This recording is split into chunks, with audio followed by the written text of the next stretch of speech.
अस्सलाम वालेकुम, मैं हूं अदनान आदिल और आप देख रहे हैं मेरा YouTube channel Adnan Adil journalist. आज हमारा मौजू है पाकिस्तान की सियासी और माशी सूरत हाल का इजमाली जायज़ा। सबसे पहले मैं आपको ये बता दूं कि जुलाई और अगस्त के महीने पाकिस्तान की सियासत में ख़ासी अहमियत के हामिल हैं, क्योंकि जुलाई के महीने में पाक फ़ौज में ब्रिगेडियर की सतह पर अफसरों के तकर्रुर और तबादले होते हैं।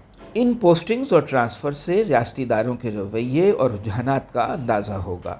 अगस्त के महीने में नए आर्मी चीफ़ के नाम का ऐलान मुतवक्को है, क्योंकि जो मौजूदा चीफ़ हैं कमर जावेद बाजवा, उनकी रिटायरमेंट नवंबर में हो जाएगी। तो देखना होगा कि क्या हुकूमत उनको मज़ीद एक्सटेंशन देती है या किसी नए जनरल को आर्मी चीफ़ मुकर्रर करती है। इससे पहले कि हम कौमी सियासत पर बातचीत करें, हम माशी सूरत हाल पर एक नज़र डालते हैं। दोस्तों, मुल्क की माशी सूरत हाल हुकूमती दावों के बरक्स अच्छी नहीं है। मुल्क में हफ्तावार अफरात ज़र यानी महंगाई की शरह तकरीबन 30% तक हो गई है। ताज़ा वाक़या ये है कि हुकूमत ने कुदरती गैस के नरखों में बेतहाशा इजाफ़ा कर दिया है। घरेलू सार्फिन को अब 43 से 335% ज़्यादा कीमत पर गैस के बिल अदा करने होंगे। बिजली की कीमत भी बढ़ाने का नोटिफिकेशन जारी हो गया है। फ़ी यूनिट 7 रुपये 90 पैसे महंगा हो गया है और नेपरा ने कहा है कि मज़ीद 1.5 रुपये महंगा किया जाए। जहाँ तक तेल की कीमतों का ताल्लुक़ है तो आलमी मंडी में ख़ाम तेल की कीमतें गिर रही हैं। $113 फ़ी बैरल से कम होकर $99 तक आ गई हैं, लेकिन पाकिस्तान में पेट्रोल और डीज़ल की कीमतें कम नहीं हुई। ज़र मुबादला की किल्लत बदस्तूर जारी है। चंद रोज़ पहले हुकूमत ने LNG ख़रीदने के लिए टेंडर जारी किए थे, लेकिन कोई आलमी कंपनी पाकिस्तान को LNG बेचने के लिए तैयार नहीं। किसी ने इन टेंडर्स का जवाब नहीं दिया, बोली नहीं दी। आलमी कंपनियों को मालूम है कि पाकिस्तान से अदायगी लेने में मुश्किल पेश आएगी, जबकि यूरोप में भी इस वक्त किल्लत है, वहाँ से अच्छी फ़ौरन अदायगी हो जाएगी। कुदरती गैस की किल्लत की वजह से बिजली बनाने के प्लांट भी पूरी इस्तेदाद के मुताबिक काम नहीं कर रहे। शहरों में 8 घंटे और देहात में 12 घंटे की बिजली की लोड शेडिंग जारी है। सोने पर सुहागा ये हुआ है कि नीलम झेलम पन बिजली घर ने काम करना बंद कर दिया है, उसकी टनल में दरार आ गई है।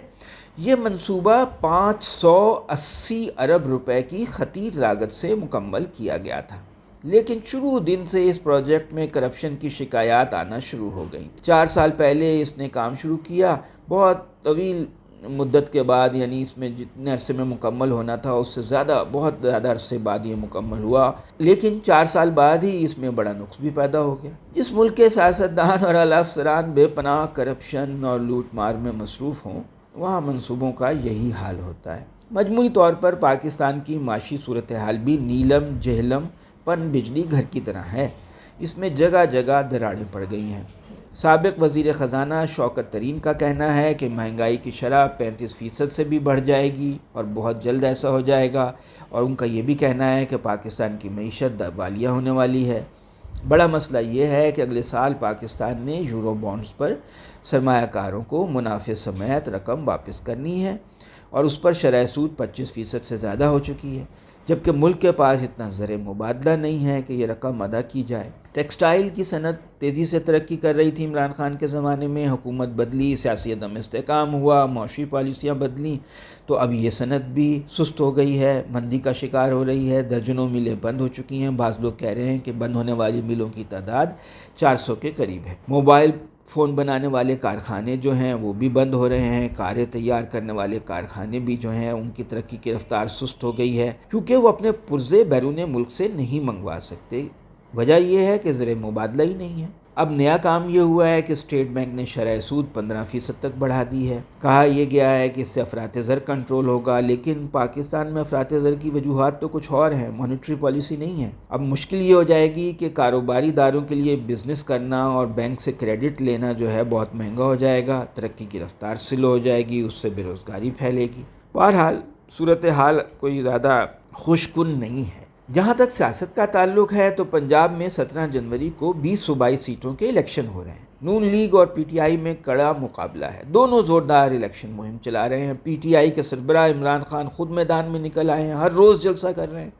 उनके जलसों में आवाम उमड़े चले आ रहे हैं, बहुत बड़े बड़े जलसे हो रहे हैं। चीचा वतनी में बारिश थी, कीचड़ था, फिर भी लोग वहाँ पर उनका जलसा सुनने के लिए आ गए। नून लीग की लीडर और साबिक़ वज़ीर आज़म की बेटी मरियम नवाज़ भी इंतखाबी जलसों से खिताब कर रही हैं। दोनों फरीक हस्बे मामूल एक दूसरे पर सख्त तनकीद कर रहे हैं। سنگین الزامات لگا رہے ہیں۔ عمران خان کی کامیابی یہ ہے کہ انہوں نے کرپشن کے ایشو کو پاکستان میں ایک اہم عوامی ایجنڈا بنا دیا ہے۔ اب مسلم لیگ نون جو ہے ووٹ کو عزت دو کے نعرے پر الیکشن کمپین نہیں کر رہی، بلکہ وہ یہ کہہ رہے ہیں کہ عمران خان نے بھی اپنے دور حکومت میں ان کے ساتھیوں نے، ان کی بیوی نے مالی بددیانتی کی، یعنی کرپشن ایک اہم ایشو ہے۔ پھر یہ وہ صفائیاں دے رہے ہیں، ان کا دفاعی انداز ہے کہ مہنگائی جو ہوئی ہے یہ ہم نے نہیں کی ہے، یہ سابقہ حکومت کی وجہ سے ہوئی ہے، وہی بات جو کہ ہر حکومت کیا کرتی ہے۔ اس کے ساتھ ساتھ حکومت اتنا گھبرائی ہوئی ہے کہ عمران خان کے حامی صحافیوں کے اوپر جو ہے جبر و تشدد کا سلسلہ جاری ہے۔ آپ کو پتہ ہے سینئر صحافی ایاز امیر پر تشدد کیا گیا تھا، اور 4 روز سے عمران خان کے حامی صحافی عمران ریاض جو ہیں ان کو حراست میں رکھا ہوا ہے۔ کبھی ایک شہر لے جاتے ہیں، کبھی دوسرے شہر لے جاتے ہیں۔ اٹک میں ان کی ضمانت ہو گئی تھی، انہیں چکوال لے گئے، پھر لاہور لے آئے، اب انہیں CIA کوتوالی لاہور میں رکھا ہوا ہے۔ لگتا ہے کہ عید ان کو گھر پہ نہیں کرنے دیں گے۔ اگر اعلیٰ عدلیہ نے نوٹس لیا اور ہائی کورٹ نے کوئی احکام جاری کر دیے تو ہو سکتا ہے کہ حکومت مجبور ہو جائے اور ان کو رہا کر دے۔ بہرحال قومی سیاست کا نقشہ 17 جولائی کے ضمنی الیکشن کے نتائج کے بعد واضح ہوگا۔ اگر الیکشن منصفانہ ہوئے تو ٹھیک ہے، اور اگر انتظامیہ نے PTI کو زبردستی دھاندلی سے ہروانے کی کوشش کی تو شاید عمران خان اپنا محتاط رویہ ترک کر دیں اور زیادہ جارحانہ انداز سے احتجاجی تحریک شروع کریں، کیونکہ ابھی تک انہوں نے دھرنے کی طرف وہ نہیں گئے، بس جلد سے جلوس کر رہے ہیں اور اب اپنے ورکرز کو موبلائز کرتے رہتے ہیں، لیکن کوئی بڑا ایجیٹیشن وہ ابھی تک انہوں نے نہیں کیا۔ اگر PTI پنجاب میں 10 یا اس سے زیادہ سیٹیں جیت لیتی ہے تو پنجاب میں حکومت بنانے کی پوزیشن میں آ سکتی ہے۔